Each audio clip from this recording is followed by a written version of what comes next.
अस्सलाम वालेकुम। आज मैं आप लोगों के लिए देगी रेशेदार हलीम दलीम बनाने की रेसिपी लेकर आई हूँ। इसे आप दलीम भी बोल सकते हैं।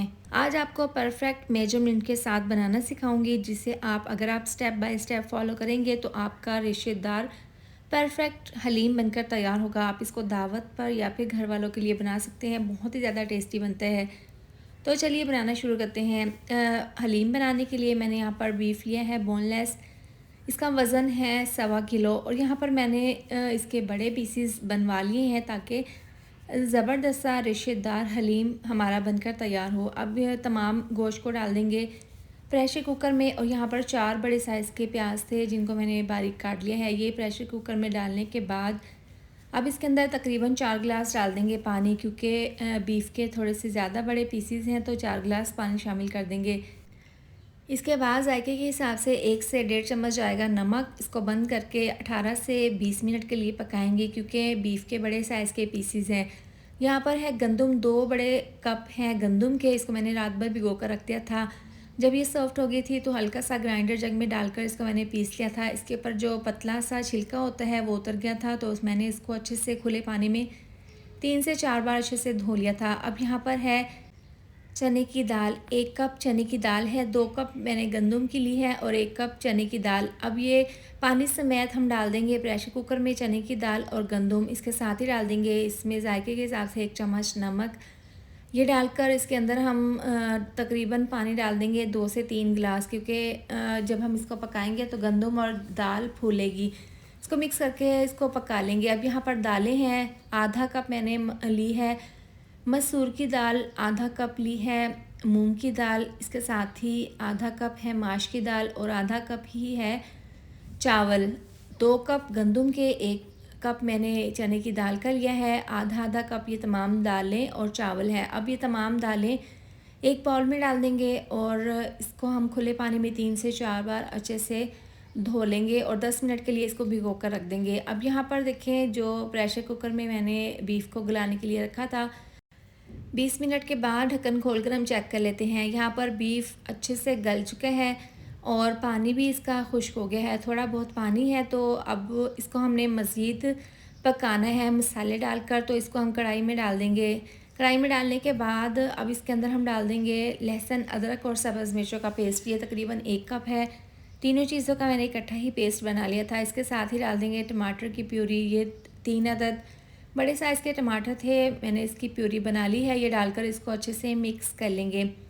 इस तरह से मिला देने के बाद अब इसके अंदर मसाले शामिल कर देंगे। तो 2 चम्मच डाल देंगे इसके अंदर भरकर कुटी हुई लाल मिर्च, 2 चम्मच लाल मिर्चों का पाउडर, 1 चम्मच भरकर जाएगा इसके अंदर हल्दी पाउडर, आधी चम्मच पीसी हुई काली मिर्च। ये डालने के बाद 1 चम्मच डाल देंगे इसके अंदर धनिया पाउडर। अब ये तमाम मसाले डालकर इसको मिक्स कर लेंगे।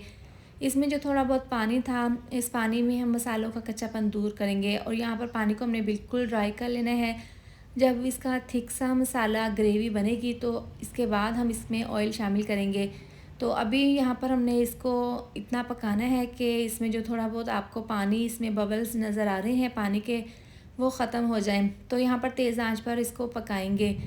अब इसको तकरीबन 4 से 5 मिनट पकते हुए हो गए हैं, तो यहाँ पर इसका पानी बिल्कुल ड्राई हो गया है। अब इसके अंदर हम ऑयल शामिल कर देंगे। तकरीबन 500 ग्राम ऑयल मैंने इसमें शामिल कर दिया है। ये डालकर इसको अच्छे से मिक्स कर लेंगे और तेज़ आंच पर मसाले को हम काफ़ी अच्छे से भून लेंगे।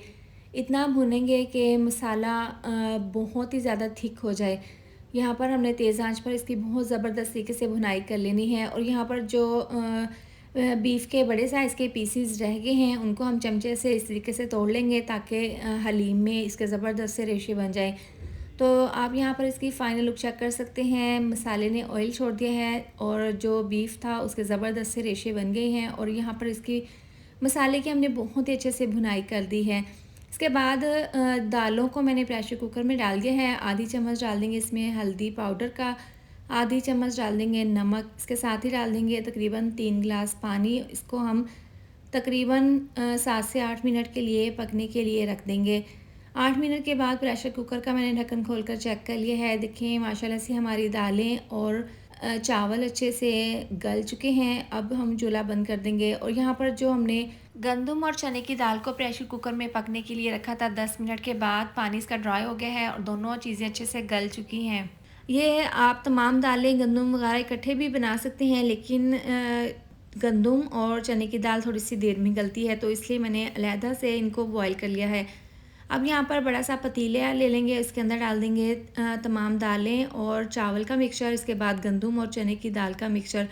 इसके बाद बीफ का मसाला जो हमने कोरमा बनाया है वो हम इसके अंदर डाल देंगे। और यहाँ पर कढ़ाई में काफ़ी मसाला लगा हुआ है, तो इसमें तकरीबन हम 2 गिलास डाल देंगे पानी। और पानी डालकर इसको अच्छे से कढ़ाई को साफ़ करके ये पानी हम इसके अंदर शामिल कर देंगे। और इस तरह से ये तमाम दालें, गंदम और बीफ डालने के बाद इसको अच्छे से मिक्स कर लेंगे। यहाँ पर देखें ये मिक्सचर काफ़ी थिक है। हलीम अभी तैयार नहीं हुआ, अभी ये काफ़ी थिक है और चावल में, दालों में और गंदम में थोड़ा-सा कच्चापन है, तो इनको हमने गलाना है। तमाम चीज़ों को मिक्स करके इस तरह से मिला देने के बाद अब मज़ीद इसके अंदर हम थोड़ा-सा और पानी शामिल कर देंगे, तकरीबन 3 से 4 गिलास। ये पानी डालकर इसको दोबारा से हम अच्छे से मिक्स कर लेंगे और मीडियम आंच पर हमने इसको पकाना है। अब इस पॉइंट पर आपने हलीम को बार-बार चेक करना है और बार-बार इसके अंदर चम्मच को चलाना है, क्योंकि इस पॉइंट पर हलीम नीचे लग सकता है।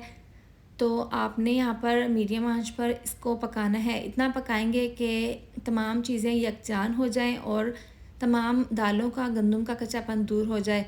अब अच्छे से मिला देने के बाद हमने इसमें पानी शामिल कर दिया है और इसको हम पकने के लिए रखेंगे और बार-बार इसके अंदर चम्मच को चलाएंगे ताकि हलीम नीचे ना लगे। इस पॉइंट पर आप नमक चेक कर सकते हैं, अगर आपको कम लगे तो आप मज़ीद नमक शामिल कर लें। अब यहाँ पर देखें हलीम काफ़ी अच्छे से पकना शुरू हो गया है, इसमें अच्छे खासे बबल्स आ गए हैं।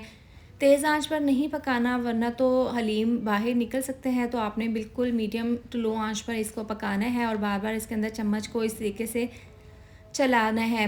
देखें ज़बरदस्त सा हमारा ये रेशेदार हलीम बनेगा। अब इस पॉइंट पर देखें इस तरह से इसकी मदद से हमने हलीम को अच्छे से घोटना है।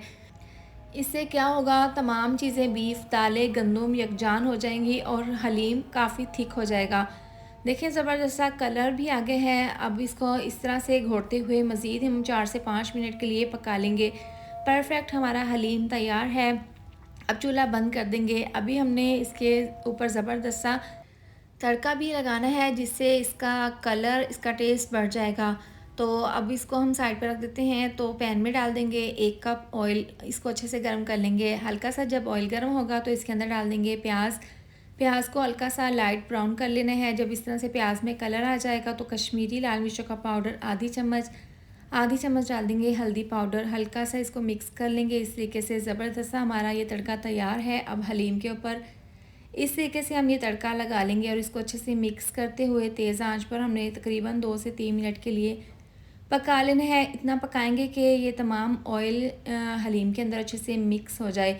इस तरह से मिक्स करते हुए पकाएंगे तो माशाल्लाह से आप हलीम दलीम की फ़ाइनल लुक चेक कर सकते हैं। परफेक्ट ये देगी रेशेदार हलीम दलीम बनकर तैयार हुआ है। तो आपके घर में दावत हो या फिर घर वालों के लिए आप ये मज़ेदार सा और आसान सा हलीम बनाकर तैयार करें। ये देखने में जितना खूबसूरत है, खाने में बहुत ही ज़्यादा ये टेस्टी बना था। अब इसकी गार्निश कर लेंगे ब्राउन प्याज से, फ्राई किए हुए प्याज से, बारीक कटी हुई अदरक से, हरी मिर्च, धनिया और साथ में लेमन के स्लाइस और इस ऊपर हम चाट मसाला डाल देंगे। इसके ऊपर मैंने देसी घी भी डाला है मेल्टेड करके। बहुत ज़बरदस्त। इसी तरह से बनाकर आप गार्निश करके सर्व करें। मेहमान आपकी इस हलीम की बहुत ही ज़्यादा तारीफ़ करेंगे। तो एक बार मज़ेदार सा हलीम ज़रूर ट्राई करें। इसके साथ ही अगर आपको मेरी वाली रेसिपी पसंद आई हो तो वीडियो को लाइक और शेयर कर दें। साथ में चैनल को भी सब्सक्राइब कर दें। मिलते हैं नेक्स्ट वीडियो में। अपना बहुत सारा ख्याल रखें। अल्लाह हाफिज़।